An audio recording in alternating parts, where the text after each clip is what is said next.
Vice President J.D. Vance takes questions from the media, and he was asked what he thought about Tim Walz, the governor of Minnesota, and he didn't hold back.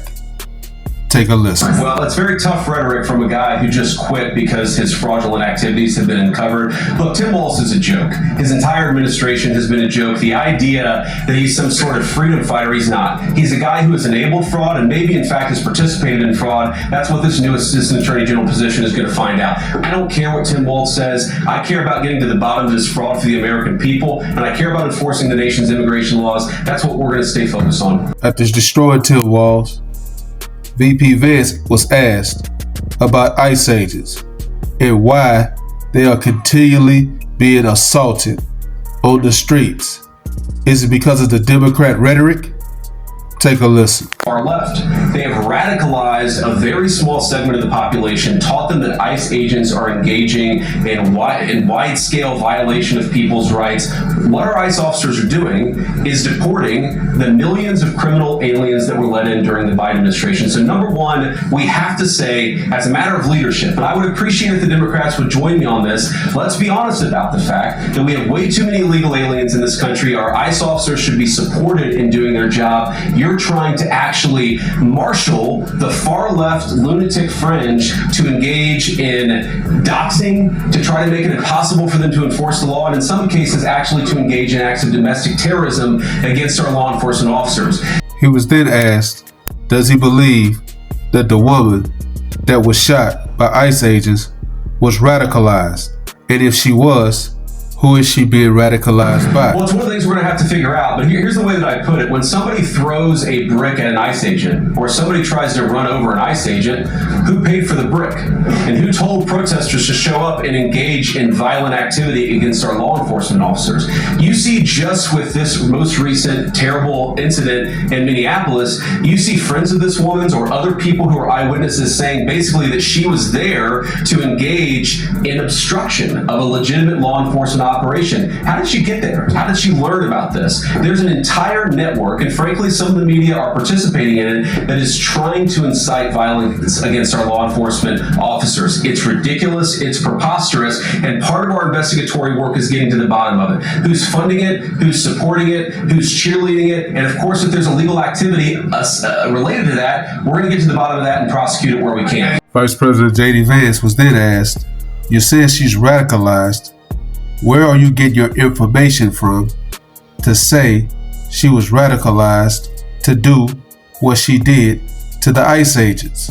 This is going to investigate this. The Department of Homeland Security is already investigating this, but the simple fact is, what you see is what you get in this case. You have a woman who is trying to obstruct a legitimate law enforcement operation. Nobody debates that. You have a woman who aimed her car at a law enforcement officer and pressed on the accelerator. Nobody debates that. I can believe that her death is a tragedy, while also recognizing that it's a tragedy of her own making and a tragedy of the far left who has marshaled an entire movement, a lunatic fringe against our law enforcement officers. I think what is clearly happening here, and it's going to keep on happening unless the Democrats wake up and say, you know what, you don't have to agree with our immigration policies, you don't have to agree with what the president or the vice president believe about immigration enforcement, but why don't you take this to the ballot box? Why don't you vote? Why don't you organize? Instead, what some of them are doing is encouraging people to get violent with our law enforcement officials. It's disgraceful, and it's got to stop. He was then asked, with all the hostility going on in Minneapolis, what is the responsibility of him and President Trump of trying to dial back the rhetoric and bring down the temperature so no further incidents would take place in Minneapolis?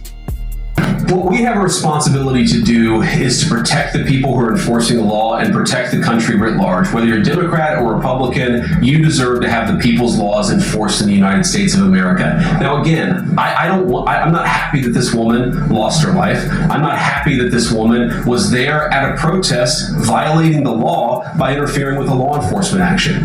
I think that we can all recognize that the best way to turn down the temperature is to tell people to take their concerns about immigration policy to the ballot box. Stop assaulting and stop inciting violence against our law enforcement officers. That's the best way to take down the temperature. And we're not going to give in to terrorism on this. And that's exactly what's happening. People trying to antagonize, to commit acts of violence. They throw bricks at them. Sometimes they shoot at them. Sometimes they dox them. Sometimes they go to their place of residence and harass their families. This is classic terrorism. And we cannot say that when a far left fringe is inciting violence against our brave law enforcement officials, that we're no longer going to enforce the law. That's rewarding the very people who are engaged in this garbage. He was then asked about ICE agents being doxxed. And the people that are doxing these ICE agents, do they deserve to be shot? Take a listen. Well, being part of the network doesn't justify being shot, but ramming an ICE officer with your car, that's what justifies being shot. It's not a good thing, by the way, but when you force somebody to engage in self-defense, it's almost a preposterous question. I'm not saying that funding some of this stuff justifies capital punishment. Nobody would suggest that. The reason this woman is dead is because she tried to ram somebody with her car, and that guy acted in self-defense. That is why she lost her life, and that is a tragedy. Now, there may be other violations of the law and other penalties that are associated with those violations of the law. For example, if you are funding violence against our law enforcement officers, I'm not a prosecutor. My guess is that's not the sort of thing that earns capital punishment, but it should sure as hell earn you a few years in prison if you're funding the effort to try to assault our law enforcement officers. What is it? I'm sorry, guys. What's going on here? You guys are meant to report the truth. How have you let yourself become agents of propaganda of a radical fringe that's making it harder for us to enforce our laws? You just asked me a question that presumed that the reason why this woman died is because she was engaged in legitimate protest. She tried to run somebody over with her car, and the guy defended himself when that happened. Next question.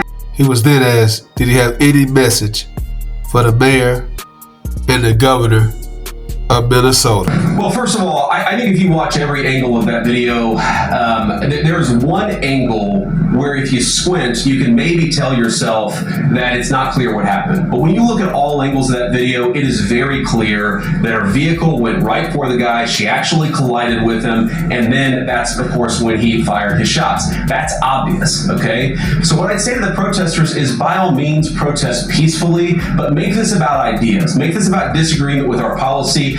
Don't use your protest as a justification or an encouragement for people to go and incite violence and participate in violence against our law enforcement officials. To the people on the ground in Minneapolis, meaning the local officials in Minneapolis from Tim Walz on down, I'd say, look, why can't you just disagree with a given piece of immigration policy without turning law enforcement into the enemy? And think about, for example, a criminal law where a police officer goes and arrests somebody because they violated a criminal law. If you're mad about that, protest the politician who passed that law. Don't attack the police officer who's just doing their job. We had a wide open border under Joe Biden. I happen to think it's a good thing the President of the United States has closed it down. If you think that's a bad idea, criticize this administration for a policy decision. Don't attack our people for enforcing the law, because I guarantee you go to ICE, there are black people and white people, there are Democrats and Republicans, they are patriotic Americans who are trying to enforce the law. Attack me, lay off of our ICE agents. Questions, and I just ask you, look, this is politics, and often Republicans and get in arguments with the press about things, and I understand that. I think it's really irresponsible for you guys to go out there and imply or tell the American people that a guy who defended himself from being rammed by an automobile is guilty of murder. Be a little bit more careful. We're going to talk about toning down the temperature, which I know the president wants to do, and I certainly want to do. One of the ways we tone down the temperature is to have a media that tells the truth. I encourage you all to do that. God bless you. Happy New Year, guys. You were going to